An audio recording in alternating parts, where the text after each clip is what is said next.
Friends,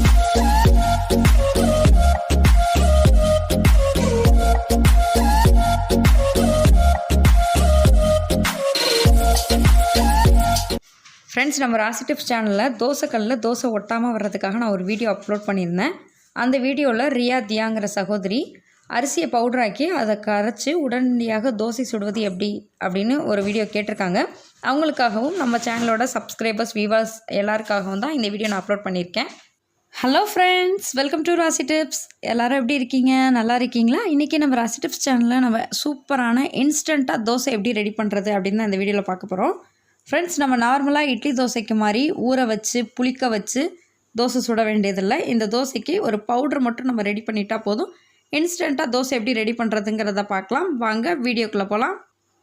first ஒரு கடாய் heat பண்ணிக்கலாம். கடாய் நல்லா ஹீட் ஆனதுக்கப்புறமா ஒரு கப் அளவுக்கு உளுந்து எடுத்துக்கோங்க. உளுந்து நல்லா பிராண்டடான உளுந்தாக எடுத்துக்கோங்க. நீங்கள் ஒரு கப்பு உளுந்து அது எவ்வளோ வரும்னு பார்த்தீங்கன்னா கிராம் கணக்கில் பார்த்தீங்கன்னா 200 கிராம்ஸ் எடுத்துக்கலாம். நம்ம எடுத்துருக்க ஒரு கப்பு உளுந்தை கடாயில் சேர்த்துட்டு நல்லா வறுத்துக்கலாம். இது எதுக்காக வறுக்கிறோன்னு பார்த்தீங்கன்னா அப்போ தான் தோசை பார்த்திங்கன்னா நல்ல ஒரு ஸ்மெல்லாக இருக்கும். அடுத்ததாக 1/4 கப்பு அளவுக்கு கடலைப்பருப்பு எடுத்துக்கலாம்.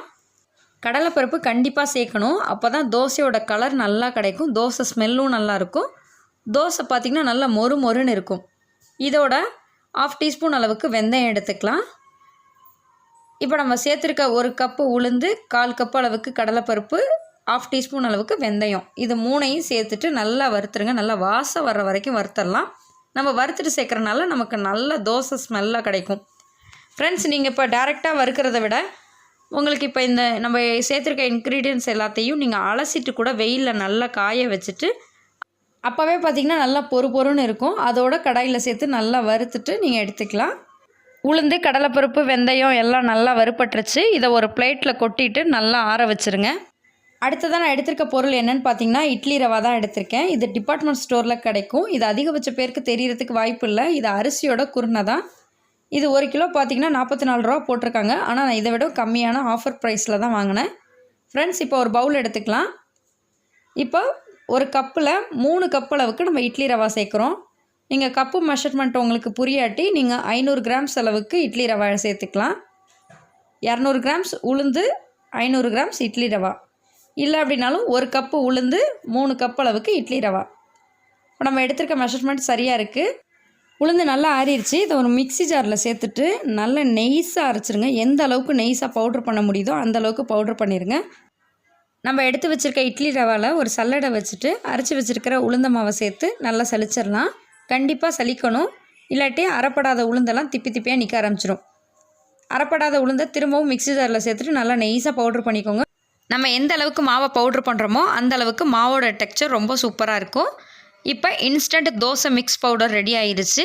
இதை நீங்கள் ஒரு ஏர் டைட்டான பாக்ஸில் போட்டு ஸ்டோர் பண்ணிங்கன்னா 6 மாதம் வரைக்கும் ஸ்டோர் பண்ணிக்கலாம். வெளியில் போயிட்டு வந்திருக்க நேரம் இல்லை திடீர்னு வீட்டுக்கு கெஸ்ட்டு வந்துட்டாங்கன்னா உங்கள்கிட்ட மாவு இல்லாட்டி கவலையே வேண்டாம். இந்த இன்ஸ்டன்ட் தோசை மிக்ஸ் பவுடர் இருந்தால் போதும், ரொம்ப ஈஸியாக தோசை சுட்டுடலாம். இப்போ இதில் எப்படி தோசை சுடுறதுங்கிறத பார்க்கலாம். அதுக்காக ஒரு பவுல் எடுத்துக்கோங்க. நம்ம அரைச்சி வச்சுருக்கிற இன்ஸ்டன்ட் தோசை மிக்ஸ் பவுடரை இதில் சேர்த்துடலாம். 1 கப் அளவுக்கு நான் எடுத்திருக்கேன். இதோட தேவையான அளவுக்கு உப்பு சேர்த்துக்கலாம். உப்பு சேர்த்துட்டு நல்லா மிக்ஸ் பண்ணிடுங்க. அப்போ தான் உங்களுக்கு உப்பு எந்த இடத்துலையும் திப்பி திப்பியாக இல்லாமல் நல்லா கரைஞ்சி நல்லாயிருக்கும். இதை நீங்கள் நைட்டு ரெடி பண்ணி வச்சுட்டா கூட காலையில் தோசைக்கு நமக்கு மாவு ரெடி ஆயிரும். இல்லை உங்களுக்கு உடனே இப்போ தோசை சுடணும் அப்படின்னாலும் ரொம்ப இன்ஸ்டண்ட்டாக தோசை சுடலாம்.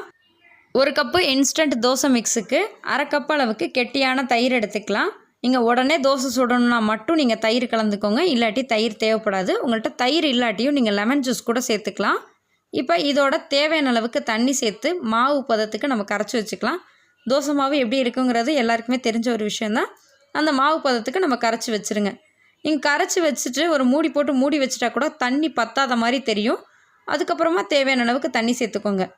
உங்களுக்கு மாவு அரைப்படாமல் குறன்னு இருக்குன்னு ஃபீல் பண்ணிங்கன்னா நீங்கள் ஒரு மிக்ஸி ஜாரில் சேர்த்துட்டு கூட இப்போ நம்ம ரெடி பண்ணி வச்சுருக்க மாவை மிக்ஸி ஜாரில் சேர்த்து ஒரு 2 சுற்று சுற்றிட்டிங்கன்னா கூட நல்லா மாவு டெக்ஸ்சர் கரெக்டாக வந்துடும்.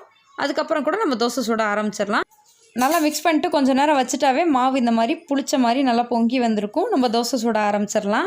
தோசை ஒரு சைடு வெந்துருச்சு. இப்போ அடுத்த சைடு நம்ம திருப்பி போட்டு வேக வச்சு எடுத்துக்கலாம். ஃப்ரெண்ட்ஸ், இதே மாதிரி நீங்களும் உங்கள் வீட்டில் தோசை ட்ரை பண்ணி பாருங்கள். இதோட டேஸ்ட்டு ரொம்ப சூப்பராக இருக்கும். உங்களுக்கு பிடிச்சிருந்துச்சுன்னா எப்படி இருந்துச்சுங்கிறத மறக்காமல் என்னோட கமெண்ட் பாக்ஸில் ஷேர் பண்ணிக்கோங்க. இந்த வீடியோ பிடிச்சிருந்துச்சுன்னா லைக் பண்ணுங்கள். உங்கள் ஃப்ரெண்ட்ஸ், ஃபேமிலி, ரிலேட்டிவ்ஸ் எல்லாத்துக்கும் ஷேர் பண்ணுங்கள். நீங்கள் இன்னும் நம்ம ராசி டிப்ஸ் சேனலை சப்ஸ்கிரைப் பண்ணாமல் இருந்தீங்கன்னா சப்ஸ்கிரைப் பண்ணிட்டு மறக்காமல் பக்கத்தில் இருக்க பெல் ஐக்கானை கிளிக் பண்ணிடுங்க. அப்போ தான் தினம் நான் அப்டேட் பண்ணக்கூடிய வீடியோஸ் உங்களுக்கு உடனுக்குடன் நோட்டிஃபிகேஷன் வரும். தேங்க்யூ ஃபார் வாட்சிங். Thank you friends. தோசைக்கல்லை நல்லா ஹீட் பண்ணிக்கோங்க. ஹீட் ஆனதுக்கப்புறமா அடுப்பை சிம்மில் வச்சுருங்க. இப்போ நம்ம தோசை மாவு கரைச்சி வச்சுருக்கோம். இந்த கரைச்சி வச்ச மாவுலேருந்து கொஞ்சம் மாவை சேர்த்துட்டு நம்ம எப்போதும் எப்படி தோசை சுடுவோமோ அதே மாதிரி சுட்டுட்டு எடுத்துக்கலாம். தோசை ஒரு சைடு லைட்டாக வெந்ததுக்கப்புறமா தேவையான அளவுக்கு ஆயில் சேர்த்துக்கோங்க. ஆயிலுக்கு பதில் நீங்கள் நெய் சேர்த்துட்டா கூட தோசையோட ஸ்மெல்லு ரொம்ப சூப்பராக இருக்கும்.